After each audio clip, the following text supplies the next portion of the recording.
I was watching Childhood's End, a 3 episode miniseries on sci-fi based on the 1953 book Childhood's End by Arthur C. Clarke, an old science fiction British book. It's the book and the show were quite different. They changed like how the speed of the timeline. Like in the book, it took part over more than a century, I believe, or it was just 50-year gap or so. And in the show, they shortened it down quite a bit to like a period of 20 years. But this creature, Karellen, not a creature, he was a space alien. Thought he looked really cool, and I wanted to draw him. He also looked kind of sad with his little beady yellow eyes. When I draw, I like to try to lay out the facial features first, like line them up, draw a center line. I believe all like how to draw books start out that way. Oh, I have my computer. They're like lay out the eyes. I still believe I got them unleveled though at the end. I don't know. I think during the middle of this video I show like it at an actual vertical presentation so that you can see whether the eyes are on level or not. But I just started out with my mechanical pencil, as I do. I actually like to draw with pen more than I draw with pencil, but today I was drawing with a pencil. I might do some more drawings from this show. I like some of the scenes, and plus I need to practice drawing anyway. And sometimes the best way to work on composition, which is something that I really need to do, is by working on stuff that's already pretty well laid out, or it's just something that you like to see or something that you're a fan of. And I really like this show, even though it was different from the book. Most people like things that goes from book to television or book to movie to be almost an exact representation. But I feel that as long as they change it in the appropriate ways in order to make it more suited, make the story more suited for television, it's better. Because the book, it featured at least 3 different generations of characters, and that's hard to keep up with even over a 3-episode miniseries. I believe it's better what they did, where they had this one little boy grow up, and you follow his progression. You have a better chance of becoming connected with the character than if they had tried to go exactly like the book. Here I am filling in some of the ink areas with my Prismacolor brush pen. Yeah.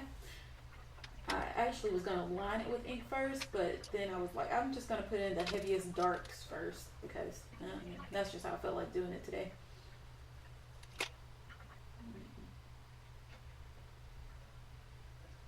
I kind of wish that I would have laid down all of the color before I started laying down the heavy ink, because I didn't realize how pigmented these watercolors were that I ended up using with this.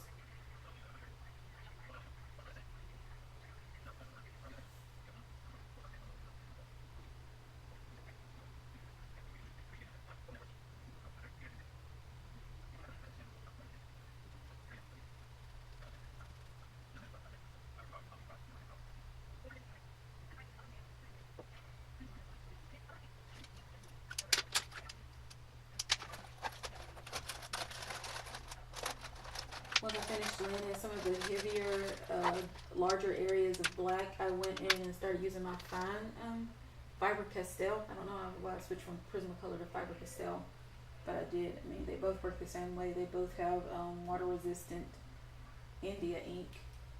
Let me make sure that... Ooh. No, my Prismacolor just says it's a brush tip, and that is acid free. But my Faber Castell Hit Artist pen in fine, with a fine tip, that is an India ink waterproof. But they're both ended up being waterproof. It's just that the actual pen of the Prismacolor one doesn't say it. The box might have. I don't know. I lost the box quite some time ago.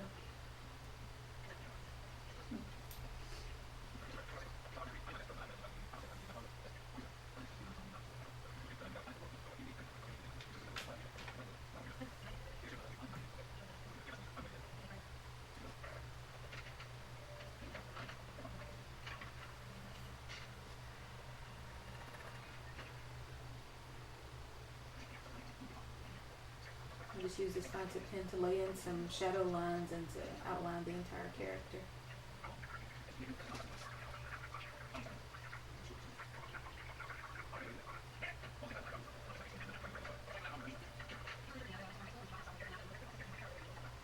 I should have spent a little more time, like, figuring out all of the bumps and lines and stuff of his head, but I usually don't like to get that detailed with my work, so I didn't do that.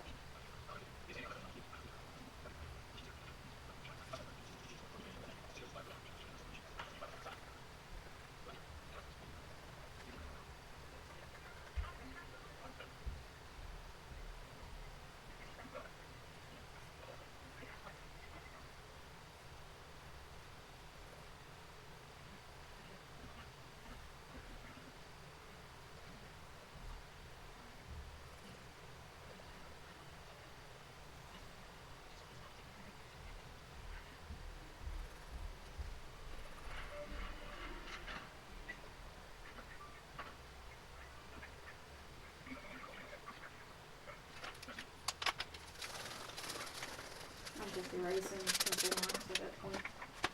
That's my bad. Wait, what am I looking for? That's my bad. Oh, found my koi watercolors. These are Japanese-based company, I believe, Sakura, and these are koi watercolors. 12 of them. They're highly pigmented.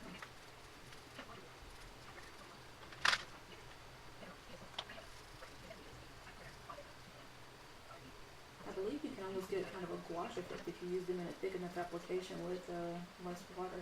As you can see how much it stained the black when it went over it. There in the background.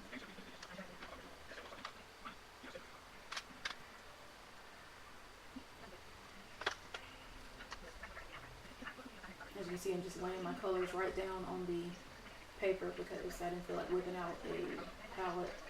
I could have put it on my desk, honestly, since it's glass, but I didn't feel like doing that. I'm using a brush that I'm using to put down the color is a 1/2 inch Aloe Cornell angular shader. I was just using it because it was the first one I could grab sitting there on my desk. I probably should have used a more precise tip brush to get in points like a round, but not a round, but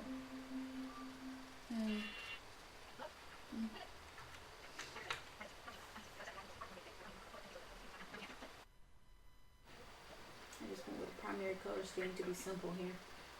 I was thinking about going in with finer detail and then like highlighting some areas with a white gouache or a white paint marker that I have, but I ended up not doing that either. Oh, yeah, see, put up the screen here. I can tell his eyes look pretty on the center. I think I did a pretty good job with the eyes. I usually don't, but I think I got them pretty level. Popping in a few more areas of black, bring that out. Then I believe I grabbed a brown color. Oh, here I am putting in some black and some brown into the background just to darken that up. Make Karellen pop off the page a little bit more. And plus, this was when he was like, there was a scene of him at the end of episode 1 where he's stepping out of his spaceship. And like there were all these lights behind him. Yeah, I might actually go back and work on this one some more.